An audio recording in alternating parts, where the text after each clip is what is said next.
उत्तर प्रदेश सरकार में भारतीय जनता पार्टी के सहयोगी हैं डॉक्टर संजय निषाद। डॉक्टर संजय निषाद की जो निषाद पार्टी है वो लगातार एक यात्रा निकाल रही है, जिस यात्रा का नाम है संवैधानिक अधिकार यात्रा। उस यात्रा का उद्देश्य है कि पार्टी के साथ लोगों को जोड़ना। लेकिन संजय निषाद के पार्टी के एक पूर्व प्रदेश सचिव हैं धर्मात्मा निषाद, जिन्होंने आत्महत्या कर ली और उन्होंने गंभीर आरोप जो लगाए हैं वो संजय निषाद और उनके बेटों पर लगाए हैं।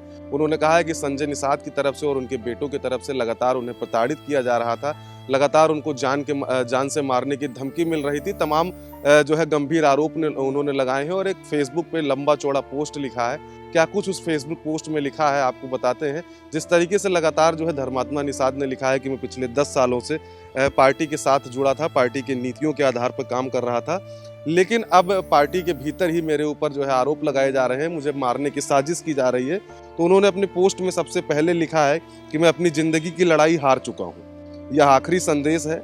आज बहुत कुछ सोचने समझने के बाद मैंने यह फैसला लिया, यह दुनिया मेरे किसी काम की नहीं। मैंने अपनी क्षमता के हिसाब से जितना लोगों की मदद कर सकता था उतना मदद करने का प्रयास किया। कई बार तो अपने क्षमता से ऊपर जाकर भी लोगों की मदद की, जिसके कारण मेरे हजारों राजनीतिक और सामाजिक दुश्मन बन गए।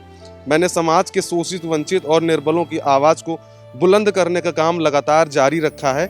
इस बीच मुझे कई बार फर्जी मुकदमे भी झेलने पड़े और मुझे कई बार जेल भी जाना पड़ा है। अपने कदमों को ना रुकने देने की वजह से लगातार मैं लोगों की मदद करता रहा हूँ। अब आते हैं मुख्य बिंदु पर, आखिर मुझे ये फैसला क्यों लेना पड़ा। तो आप सबको अवगत कराना चाहता हूं कि मैं पिछले 10 वर्षों से डॉक्टर संजय कुमार निषाद, कैबिनेट मंत्री, मत्स्य विभाग, उत्तर प्रदेश सरकार के साथ सामाजिक और राजनीतिक जैसे संगठन, निषाद पार्टी, एकता परिषद और निषाद पार्टी के विभिन्न पदों पर रहते हुए कार्य किया। पिछले 10 वर्षों में मैंने कभी भी अपने परिवार को समय नहीं दिया जितना समय मैंने डॉक्टर संजय निषाद और उनके परिवार और उनके पार्टी के लोगों को दिया। इसी बीच मैंने उत्तर प्रदेश में 40 से 50 जिलों में संगठन और पार्टी के लिए कार्य किया, जिसकी वजह है निषाद समाज के युवाओं के साथ साथ अन्य वर्ग के युवाओं को भी अपने तरफ जोड़ा और मेरी लोकप्रियता लगातार बढ़ती गई, जिसके कारण डॉक्टर संजय कुमार निषाद और उनके बेटों की बेचैनी बढ़ने लगी। आखिर यह एक साधारण सा लड़का इतना चर्चित और लोकप्रिय कैसे हो सकता है।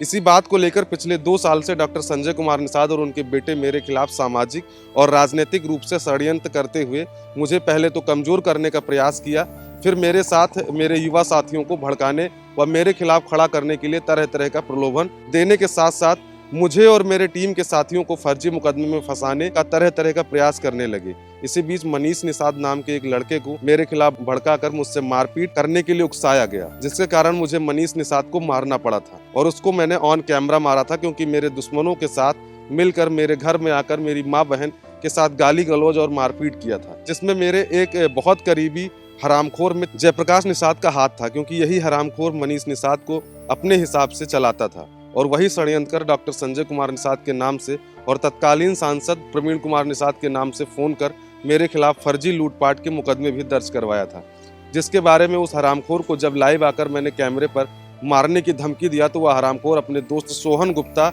खजनी विधानसभा का जो निवासी है, उसके जरिए मेरे पास फोन कर गोरखपुर मिलकर पूरी बात बताई, जिसमें सोहन गुप्ता और जयप्रकाश निषाद, प्रदीप साहनी और विष्णु चौरसिया भी शामिल थे, जो कि जयप्रकाश निषाद के मित्र हैं। इन सब के सामने जयप्रकाश निषाद ने कबूल किया कि डॉक्टर संजय कुमार निषाद और उनके बेटे प्रवीण कुमार निषाद और श्रवण कुमार निषाद, इन लोगों के कहने पर मेरे खिलाफ मुकदमा दर्ज कराया गया था।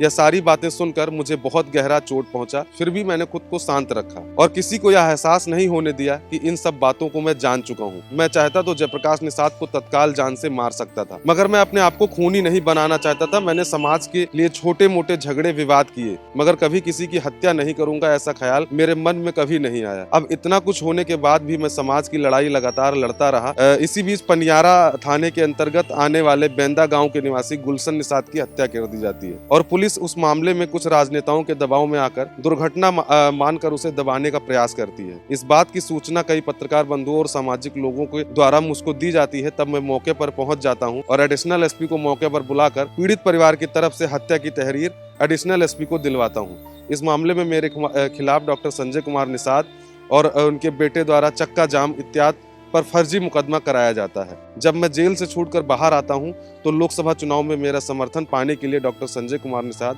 और उनके बेटे मुझसे बातचीत करना और मिलना जुलना शुरू कर देते हैं। इसी बीच मेरे आवास पर डॉक्टर संजय कुमार निषाद के छोटे सुपुत्र श्रवण कुमार निषाद आते हैं और माफी मांगते हैं और कहते हैं कि मेरे खिलाफ उनके परिवार के किसी भी सदस्य ने पैरवी नहीं किया था।